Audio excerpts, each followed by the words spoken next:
All right. It is 5 o'clock, Wednesday, November 10th. Welcome back. Welcome back. Welcome back. All right. Cold open.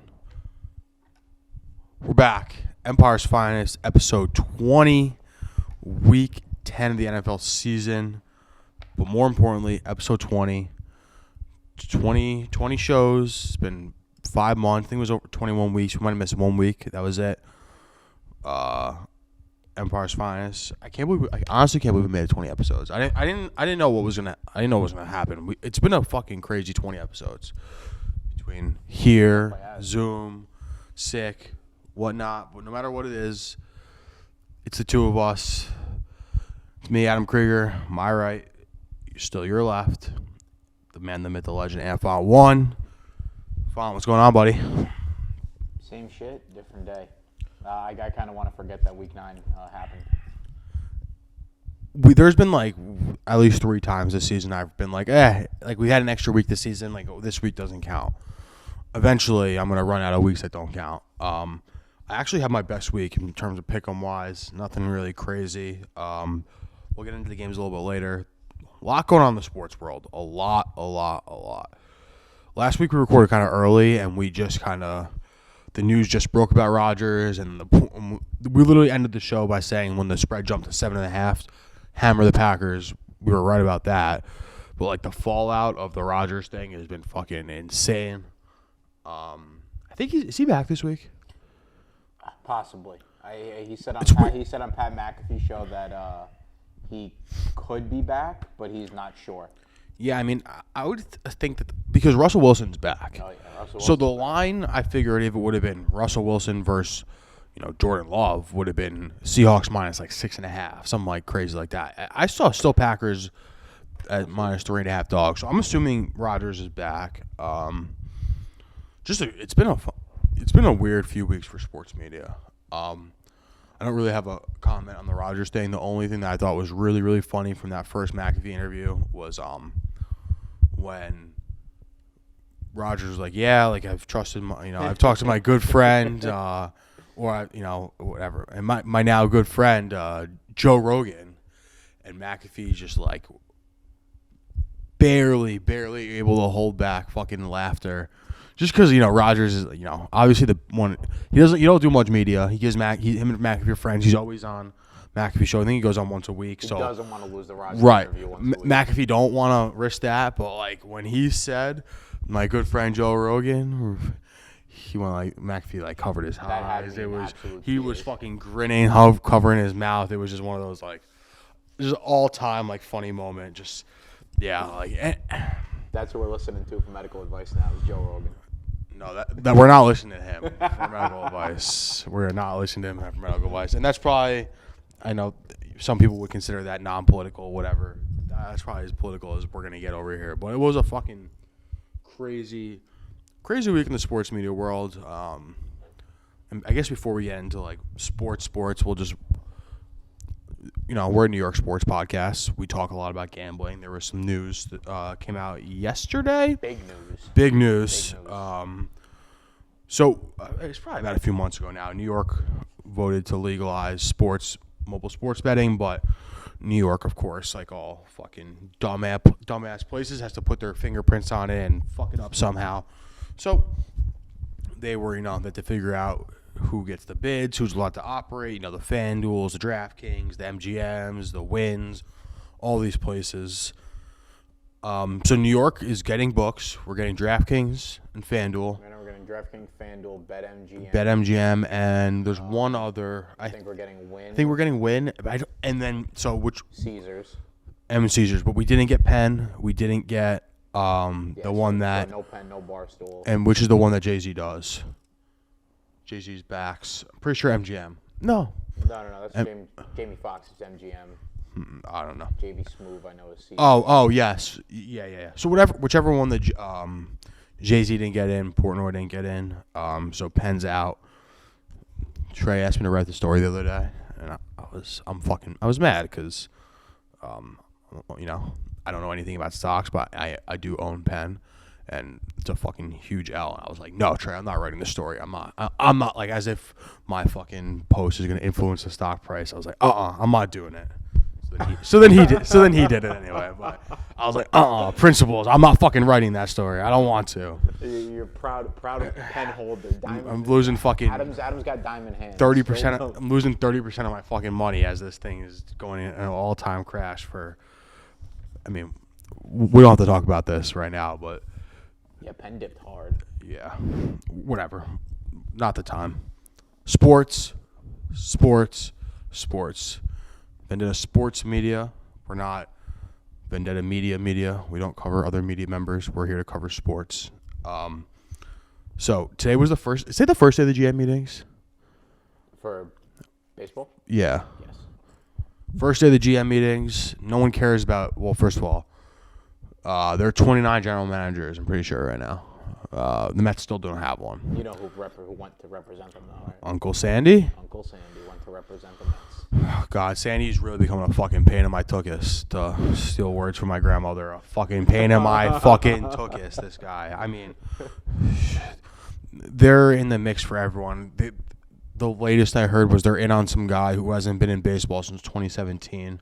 He left. Some rando. There's not even some rando. Like, he was a baseball guy, then a business guy, then he left the Nationals in 2017. Now he's a lawyer. I don't. Are you talking about the guy that was Donald Trump's lawyer? No, I don't think so. I feel like that would have been. I heard that today too. Was he with the Nationals? They're talking to some guy that was Donald Trump's lawyer that used to work in baseball. Maybe that. I didn't think that was him, but I mean, it could be another guy. I don't know. All these guys have law degrees. Exactly. And the thing is like, we've gone through like 25, like 30 people, like candidates at this point. We can't keep track of the names anymore. I not only did I not keep track of the names anymore, after Theo, Billy Bean, and like I don't even know. I kind of stopped keeping track of names because it doesn't matter. And the guy from the Brewers. That's right. Really exactly. We talked about that last week, but it feels like since then there's been another fucking 15, 20 scratched off the list. But that's not even the most important part of the GM meetings. Today, Scott Boras, the most important agent in baseball, the guy who seems like represents everyone in baseball and definitely anyone who's good at baseball is a client of his, including multiple players in the Mets, but including Michael Conforto.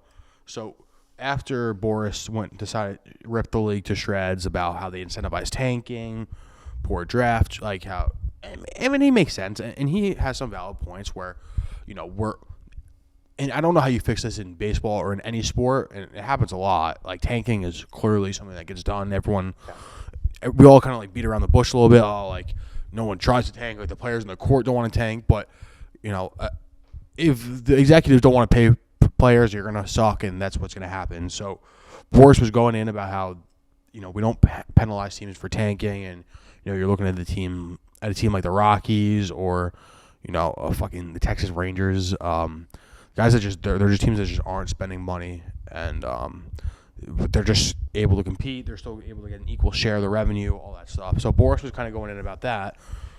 But the most ridiculous thing this man said today, Scott Boras blamed COVID-19 on Michael Conforto's poor performance in 2020. What year? It was 2021. And not even the most ridiculous part, this man called Michael Conforto, our right fielder who was hitting under 200 for, I would say, 140 out of 162 games this year. He called him the King of Queens. Kevin James? You can go Kevin James or how about the best fucking baseball player in the planet, arguably the best pitcher in baseball, hands down, the ace of any fucking staff across the country, the actual King of Queens, Jacob deGrom. You think Jake got a little tight at that? Jake's so fucking tight about that, but honestly, Jake has, as much as I love Jake, he has a bad choice in fucking agents too, because he picked his agent was BBW. Yeah, Brody signed that $100 million deal before the market blew up. Yeah, I mean, it's so fun. Yeah, well, that's whatever, because every year the baseball market gets a reset over and over and over again. But it was just funny. He signs a long ass deal for deGrom, like against the Mets almost, and then think it was like literally 6 months later, he was the general manager of the New York Mets. It's been a disaster land in Flushing. Steve Cohen's been tied to pretty much everything except baseball the last few weeks. It's kind of frustrating, but and then I guess the icing on the cake for this is that Louis Rojas is interviewing I guess as like a bench coach or something for the New York Yankees. So if I get Louis Rojas, they're about to hire him. if I get Louis Rojas and Aaron Boone in one dugout, boy oh boy. Louis Rojas is about to be the third base coach of the Yankees. I seen a lot that they were saying that both Cashman and Boone really like Rojas. So I'm just like, great.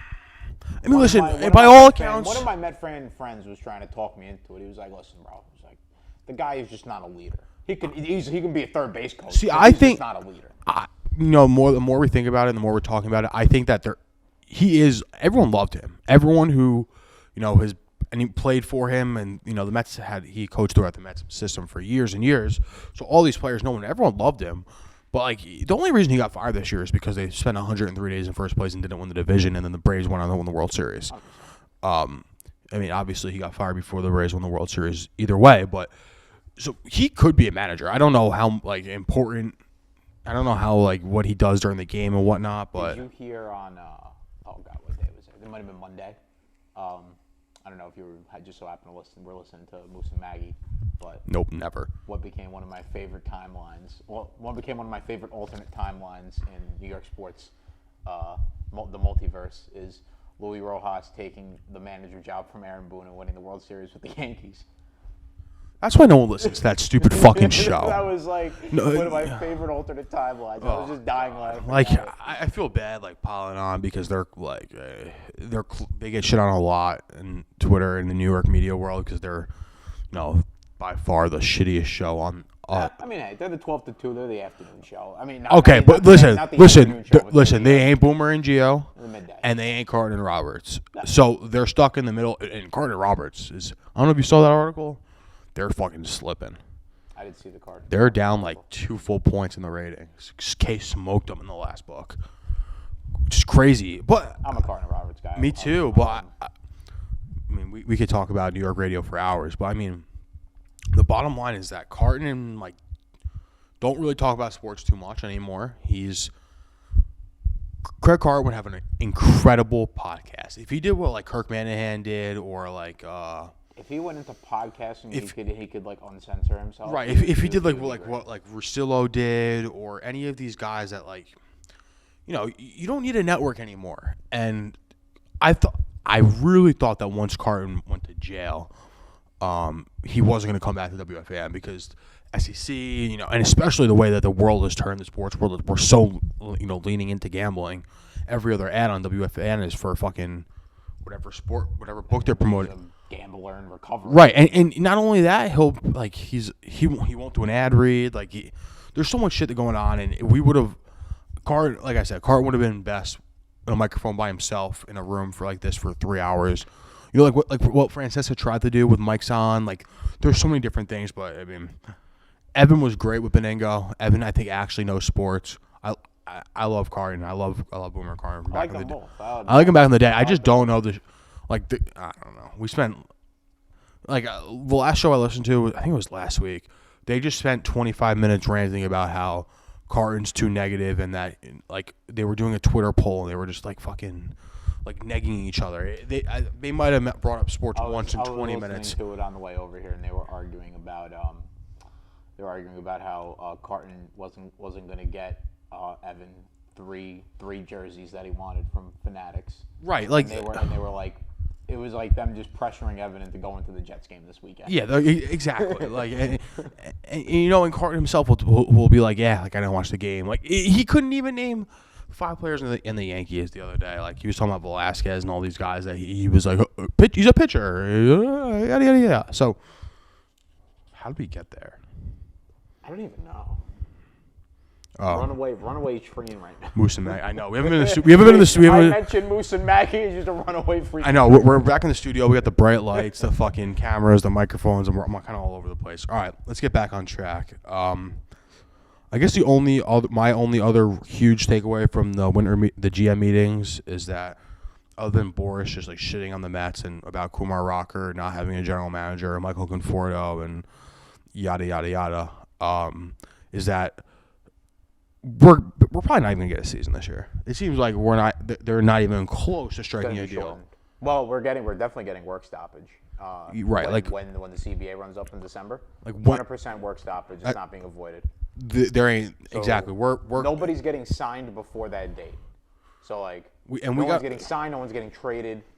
So everything else is just talk right now because that's got to get worked out first. And it's gonna fuck everything up. Like think about how long it took them to play when COVID was going on. Yeah, they ended up only playing 60 games. Yeah, I mean, if we got that's literally just what Michael Conforto wants. Another shortened 60-day game season. Yeah, Take so 1 he can just year. go Well, off for like 35 games. Yo, Scott Boris, what happened to what happened to 2020 when he was having the best year of his life? You're gonna say COVID was the reason for that? Like what the? We didn't even have what the fuck? Yeah, exactly. Like there was no people. There's no one in stadiums. Like don't fucking like we were living in a pandemic then. Like in April there were fans in the season. Like I'm pretty sure I was at opening weekend of baseball. Like don't tell me COVID had more effect on 2020 than on 2021 than 2020. So, yeah, I mean, listen, none of it matters. The Mets can't suck if there's never a season. So it's a good way to look at it. It's a good way to look at it. I mean, who knows what's going to happen? I would assume, like, what do you think the biggest holdup is? Just the money? Like, I mean, it's obviously always money. 100% it's money because the MLB is going to want DH in the National League. And then the Players Association is going to say, okay, well, if you want that, then we want more money. And then that's what they're going to just go back and forth about. And it's going to be this toxic cycle of baseball negotiation. I mean, like, I think that the players union and the MLB have been probably the most toxic of the 4 major American sports in terms of CBA agreements. Like, I feel like baseball's had more lockouts and ended seasons because of lockouts than anyone else. They guarantee money. There's a lot of, it's a longer season. Yep. There's a lot more shit in play. But I don't know, man. It's just these players are going to get mad. I mean, I just think what might happen is that these guys like Conforto or Robbie Ray or all these, like, these free agents that were hoping to get, like, a freaking bag and a half that they might not get this year. They might just do 1-year deals and try and see what happens. I think it's going to be there's only going to be a couple teams that are going to be throwing a lot of money at people. And it's going to be just, like the blue chip guys, like probably the Red Sox, the Yankees, the Dodgers. I think they're the only teams that are going to be really throwing money at people. Yeah, you're probably right. I mean, maybe the Mets, who knows? No, I think they will. And maybe if it's not this year, it's next year. But that's it. We got to think about the Mets too because, I mean, Stevie Cohen still has that beautiful money. Still got like a seemingly unlimited checkbook. So we'll see what happens. I mean, I would like a season, but to me the biggest takeaway was just Scott Boras just running his mouth like a Michael Conforto, like a king of Queens. Yeah, he's gonna end up in Philly, Conforto, and he's gonna fucking mash. He's gonna hit 45 home runs, that short porch in Citizens Bank. Probably 15 of them against the Mets. At least one walk-off home run. Also, one little thing about the Phillies, now that you mentioned that. What is up with the roster construction there? Like, all they do is just they want to take ex-Yankees and Mets? Like, I feel like that whole team is almost completely all ex-Yankees. You get the the New York pressure away from them. You put them in Philly where they kind of care, they kind of don't. They got the Eagles. I think they care way more about like the Sixers and the Eagles than they do about the Phillies. I mean, like they're like if the Phillies are good, they'll care, but if they don't, they're just like meh. God, when the Phillies were good, that ruined my life for a while. Like the Ryan Howard, Chase Utley days. Sorry, the Yankees got you. Fuck my life. Fuck my life. All right. We start recording around 5, so we're about 20 minutes in. Yeah, we're good. Let's go right into the NFL. You want to do NFL? We'll go right into the NFL. All right. Talk about big weekend coming up. Big weekend coming up. We'll go over last week real quick. I'll go over my pick. Well, we'll do the pick'em results first. And for the first time ever, I got the full standings out. So now, we're in the back half of the season. We're in the final stretch. So, Font and Chick both put up 6-8 records this week. I went 8 Yeah, I went 8-6, so I gamed 2 games on them, but it doesn't Oh, fucking 6-8. That's not as bad as I thought. Yeah, you said it was your worst week in 2 years. 6-8, I've had worse weeks. Not as bad as I thought. Chick's still in the leaderboard. You know why? Because my favorite dog, I was like 3-13. Oh, Because the lines in the favorite dog are different. they don't lock. No, and they're way different. Like the Packers were +1 without Rodgers. What'd you take on that game? Well, I took the Packers. I thought it was gonna move, and then I realized Never moved. I realized too late that it didn't move, and it just stayed there. Yeah, Plus I'm one, so I was happy. like, fuck. I'm so happy that was what we talked about. That kind of all happened while we were recording last week because as soon as you told me the line, I locked it in the 7.5. I was like, oh, there's no way we're gonna be able to beat that. Like, Chiefs should not be a 7.5 point favorites to Such anyone. a terrible game. What? Such a Awful gross game. game. I was, Awful game. and it's all my friends are in the same like league with me, and we were all talking about our picks. And when I took the Packers, everyone was kind of shitting on me. They're like, oh, what do you like? You don't know what you're gonna get with Jordan Love, yada yada yada. And for 3.5 quarters, they were right. Like it was the wrong bet. But then one touchdown, the Chiefs just don't score. It was like what was it? It was 13-7 game. 13-7. Yeah, like 13-7. disgusting. So it doesn't matter. Chick's got 79 wins, so he's 79, 69-1. Font is 75, 73-1. So you're 4 games back, and I am 70, 78-1. I mean, you're over 500. You're 2 games over. Chick's 10 games over. You're 4 games back, so there's a chance. But before, I went 2-1 in the show picks. I lost a teaser. I lost a teaser because the Bills, first of all, and the Rams. I was off 2 out of 4 legs. So we're back this week, but few big games from last week that I want to talk about. The Titans, without Derrick Henry, took care of business in a big way, and now the team that lost to the Jets arguably might be a top 5 team in the NFL. Crazy. I don't even know what to say. I have no idea what to say. Derrick Henry was their entire offense. The problem. That's what you would have thought. And then Ryan Tannehill, whoop, gone. Adrian Peterson had like 60 yards and a touchdown. No, he didn't have 60 yards. He had 10. I think he had 28. Chris Swaney like close to 60 yards. 28 yards on 10 carries. I thought it was like they kept trying to feed him the ball. All I know is he did have a score. Yeah, they gave him a touchdown. Also, Detroit Stafford showed up and threw 2 pick sixes, and that was it. Crazy. That was not something I would have seen happen, and we've seen a lot of that this year. Sam Darnold big time reverted back to New York Jets. Sam Darnold. God. I was talking to Trey the other day. His Trey backed off. I said to him, Sam I Darnold go, was good I go. because I backed off weeks ago. I was like, Trey, we're in trouble, dude, because Chick's kind of been the loudest one in the NFL chat about it. Trying to say that Sam Darnold still has it, maybe. And I said to Trey, I was like, dude, we're in trouble soon. As soon as we, I was like, we're gonna have to acknowledge it soon because we were really wrong about him. He's like, yeah, shit. So, hand up, I was wrong about Sam Darnold. I don't. Bill Belichick had him seeing ghosts again. So bad. And then Stafford reverted back to Lion Stafford for a little bit. So Titans are good. Another really good team. That kind of surprised me were the Cardinals without Kyler Murray. I thought Colt McCoy. They lost last week. Kyler's hurt. Colt McCoy, man, he's a freaking NFC West killer. Just Last year for the Giants when he had to start that game against Seattle, and Seattle he beat them. And now this year he had to start against the 49ers in San Francisco, and he beat them. And it wasn't even like it was like a close game where like Colt McCoy was just like a game manager, and they won by 2 touchdowns. They put up the like Cardinals were in control that entire game. Right, they put up over 30 points. I'm pretty sure. Like that offense didn't skip a beat too much, which is really scary to think about. No because Hopkins, no Edmonds, no Murray. And Murray, because obviously Colt McCoy doesn't have the legs that Kyler Murray can, or change the field that way. And the fact that was what they did with Colt McCoy, kind of is just like crazy. But I mean, it's kind of just like I think a theme in the NFL this year is that backup quarterbacks are not starting quarterbacks. People just keep sleeping on them. Mike White happened too. I think backups are valuable, man. And like the guys like Case Keenum, Colt McCoy, and Mike White, like guys like that, your starter goes down and you can insert them, and they definitely give you a chance to win. Those guys are valuable. Yep. Like the Giants, something happens to Daniel Jones, I have absolutely zero faith in Do you even know who the in Mike backup is? Glennon. Mike Glennon. Yeah, big neck Lennon. He ain't doing Yeah. shit. So I got zero faith in the Giants winning that game. I mean, keeping on the Giants train, West, 1:00 game against the Raiders, ugly. I kind of felt like both teams didn't really want to win. Both teams were kicking a lot of field goals when they had chances to Giants go defense for it. Showed up, I'll tell you that.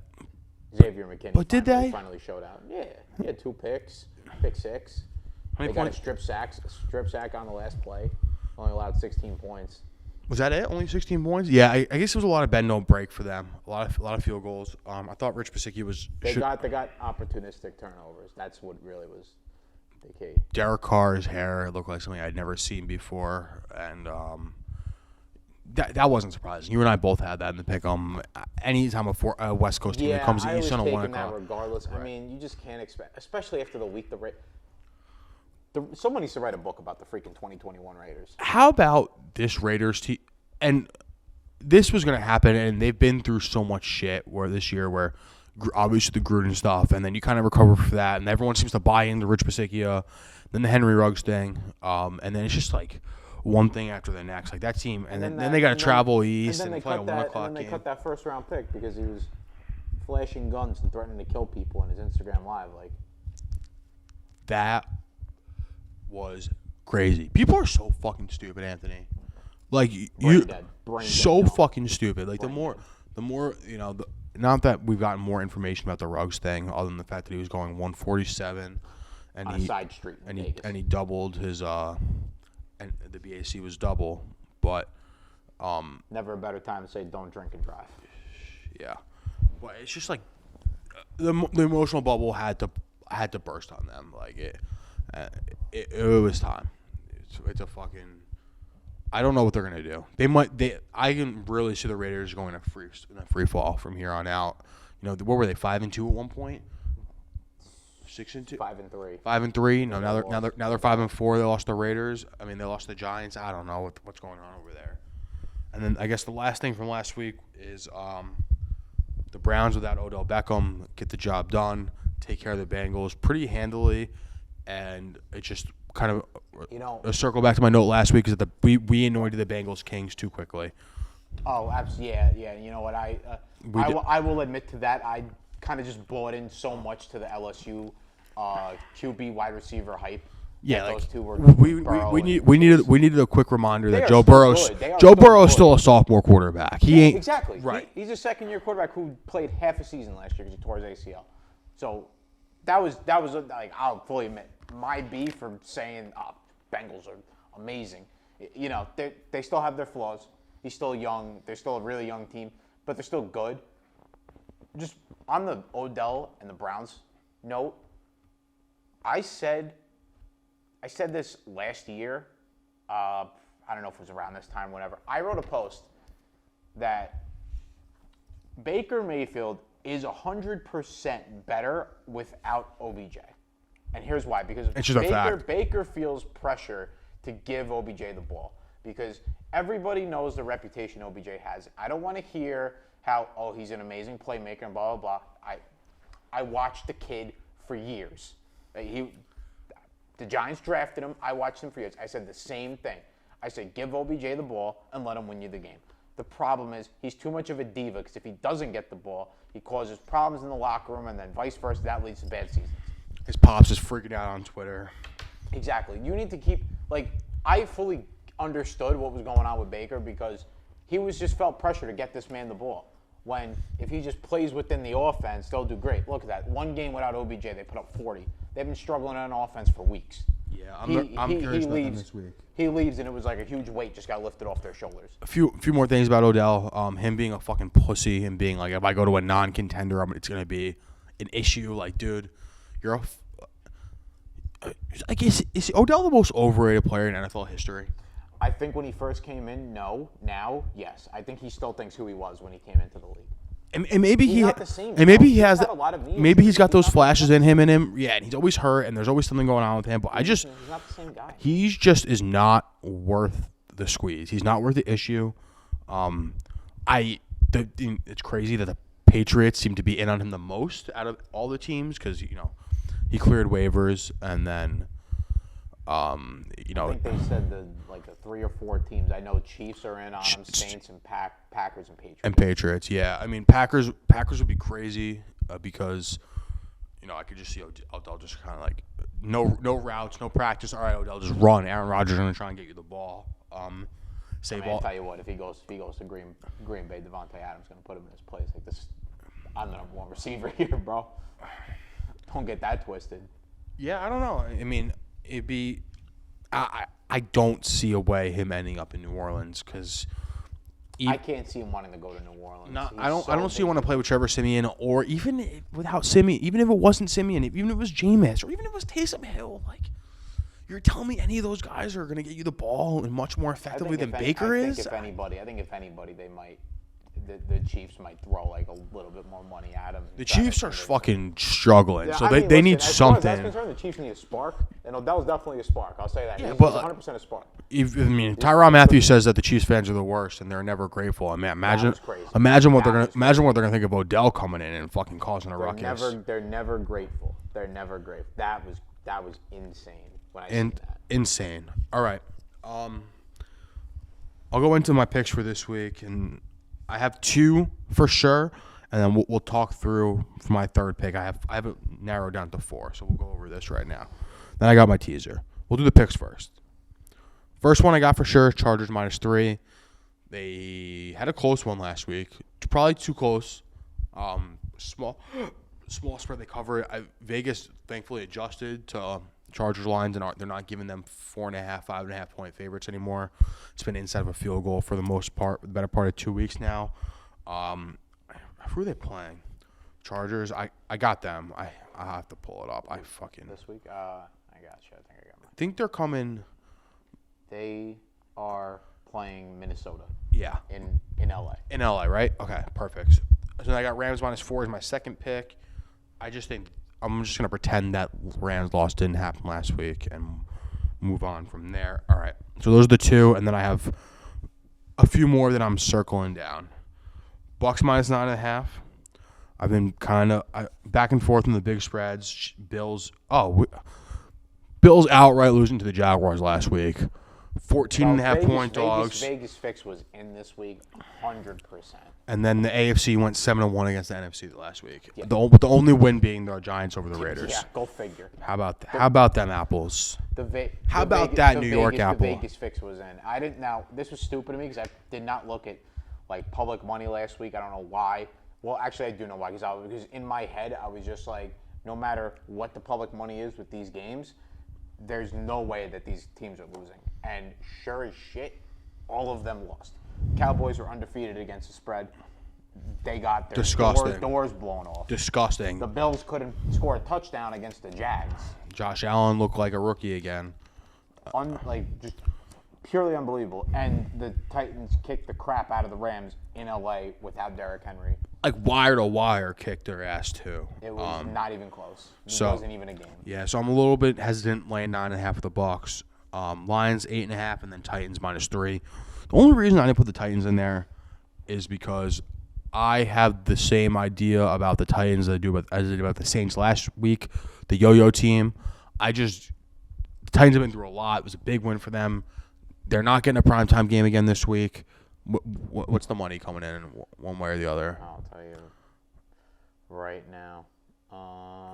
It's about 62% on the Titans. 62% of the overall bets, 61% of the total money. Yeah, I'll probably stay away from that for now. So I probably just elevate the Packers to that third pick, 2.5. A lot of it depends on Rodgers. I hope Rodgers is playing. If Rodgers doesn't play, then I'll slide the Bucks up to that. That's gonna be something that we're gonna have to just monitor. Yeah, well, and then obviously the spread's gonna change a lot. Packers are 2.5 point favorites right now. If Rodgers doesn't play, they're gonna probably be 3 point dogs at least.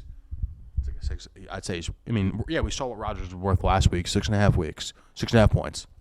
So exactly. All right, what do you got for me? Anything crazy? I'll give you a crazy one. God bless. So since last week was so nuts, I got one for you. Jets money line, Mike effing White. I fucking forgot about the Jets. Mike effing White is going to beat the Buffalo Bills this weekend. And you know why? You're wrong. I wish you were right, but you're wrong. Because of Mike motherfucking White? Because he's Mike fucking White. It is If Mike White gets crazy. hurt, if Mike White ends up getting hurt in the first quarter, none of what I say matters. It is But crazy if Mike White plays the entire game, Jets win. that we are having a debate on who the Jets starting quarterback should be going forward. People genuinely want Mike White. Now, Mike White should play this week. He's earned every ounce of playing time for this week. And, they said Zach Wilson might not be 100% healthy. I don't know if I buy that. Mike White threw for 500 yards in the last 5 quarters or some crazy shit like that. So he has earned a chance to play. The Jets' backup quarterback galore, but Salah saying that the long-term job security, like the long-term outlook of the quarterback is still to be determined, is a little bit bonkers. I think he's just saying that just to say that, but I think he's saying that just to give Mike White confidence. I don't know, though, because if that is really the thing, you invested a lot, and you could have gotten a lot back for that number 2 overall pick if the fucking quarterback was on our sideline last year. So now we traded Joe Flacco for him to not even play a snap. And now we have Josh Johnson, an XFL legend. So those two are the 3rd and 4th string, and then you have Mike White and Zach Wilson, both of which you don't know you're going to get week in and week out. That Joe Flacco pick just makes absolutely no sense. If you had Josh Johnson in your back pocket, why the hell trade for Joe Flacco? The best part about it is that Joe Flacco, he took 3 personal days as soon as he got traded. I don't even think he reported right away. Just a disaster. Unbelievable. But apparently, Matt LaFleur is the coach of the Packers. Mike LaFleur is the offensive coordinator of the New York Jets. He just likes to be in the booth. And the only reason he was on the sideline was for Zach Wilson. So if he wants to be up in the booth and we're going to put up 30 points again, do whatever you want to do, I guess. I don't know. I tell you what, the only way I'm going to take the Jets money line is just depending on how the rest of my weekend goes. It's going to be a fucking fat. It's plus 500 right now. Yeah, it's probably going to go up. Plus 500 right I bet you get to plus 515. Plus 500 right now. I telling you what though, 100%. I would take Jets plus 13 though. I think Mike effing White will at least keep that game within the double-digit spread. And also just I said the same thing about the Bills. You sold me. I said the same thing about the Bills last week too. Wrote them down. I really did. Because I said last week they played the Dolphins, had a crap game. I said now they're going to go beat up on the Jags. And they just didn't. They outright lost the game. Crazy. What am I going to say? Am I going to say the Bills are, now they're definitely going to wake up against the Jets? Who knows? Who knows if they're going to wake up? I did see a stat from, I think it was Rich Kamini, so the ESPN.com Jets reporter.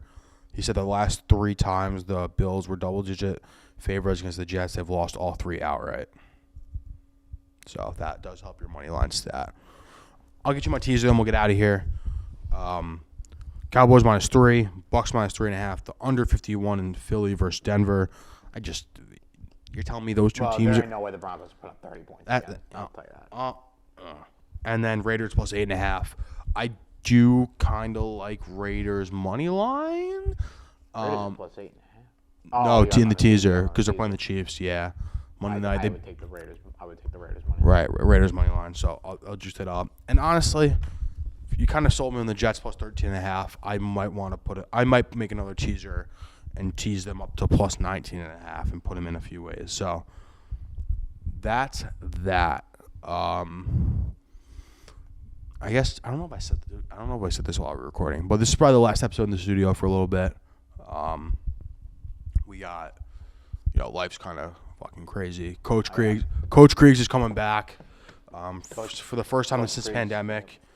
I get to coach wrestling again, so it's obviously gonna hurt my content game a little bit, but I fucking love coaching and wrestling's the best. So we'll make do. We're still gonna get an episode out every week. Hunter's still gonna edit it. It's on Zoom. As always, shout out Hunter, shout out Tristan, all the guys that are just making shit work. Doing the clips, doing the work for all this, because without Hunter, the show would be a fucking disaster. All right, so that's going to do it. I guess it's kind of like the final studio send-off, which is kind of sad and maybe soft and a little sappy to me to say, but done the studio for now, and we'll see you guys soon. Thanks for listening. 20 episodes. Crazy. If we could get 20 likes on this video, that'd be great. That'd be 20 fantastic. episodes. That'd be You know, fantastic. 20 likes. I don't think that's that difficult. If each one of you everyone who watches it likes it, we're at least 20. We got way more than 20 of you guys watching. So I appreciate everyone who does watch and listen. We'll see you guys next week. And that's all, folks.